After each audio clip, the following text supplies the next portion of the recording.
Hi, my name is Caroline Poland, and I'm the founder and CEO of Poland & Associates Consulting.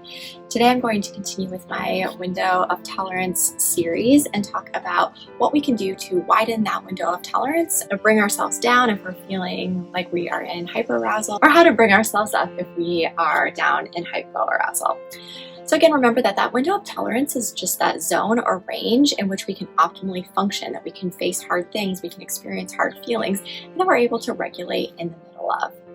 So I want to do a quick disclaimer before we go any further to say that I am not speaking to any individual situation, and I would encourage you to reach out and work with a counselor if you would like to widen that window of tolerance, or if you recognize that you are living life a little bit more in hyperarousal or hypoarousal.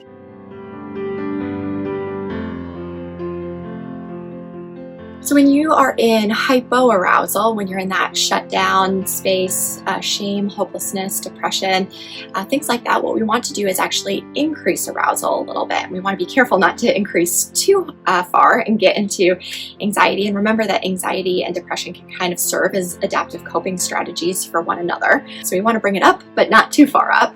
And there are a number of strategies, again, that you can use for this, but you're going to want to try these out and be that curious observer to see what works for you and what doesn't work for you. So just like I talked about with hyperarousal, sensory grounding can be really helpful for hypoarousal as well. But you might want to use different things. So maybe a smell feels really calming in one way. So maybe there is a different scent that might feel stimulating that would increase some of that arousal to get you back up out of hypoarousal. And so maybe you have two different scents. Maybe there is a flavor of tea that you would drink, one that would bring yourself down into that zone and one that would bring yourself up. So try out different sensory grounding techniques for hypoarousal and see if that helps.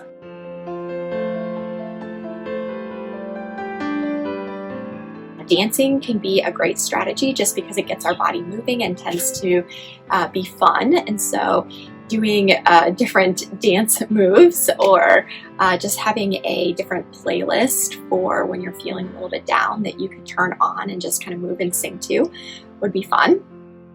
And for maybe some of you, dancing is not the thing at all, and maybe going on a walk is really helpful. And walking can also serve as a form of bilateral stimulation and movement.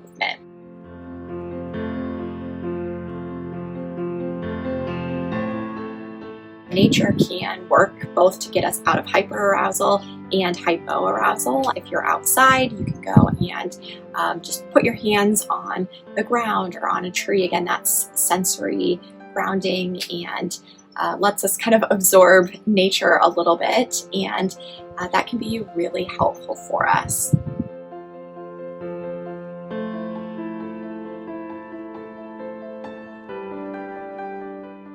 So again, we want to be that very curious noticer and observer. Different things are going to trigger us. And so the anxious part of us might be triggered by one thing, and the part of us that feels depression or hopelessness might be triggered by another. And so we want to work on each of those parts' window of tolerance, as well as we want to work on our own window of tolerance. And we want to, again, do that body scan and check in with our thoughts, our feelings, and our emotions, our reactions and actions and body sensations to notice what triggers us, what gets us outside of our window of tolerance, and what actually helps us to stay in that window of tolerance. Try out those strategies. Again, this is not every strategy that could be listed, but just a number of strategies for you to try. Be curious about yourself and keep practicing those things so that in those moments where you're perceiving a threat, you can get curious about what might be triggering you and then bring yourself back to that window of tolerance.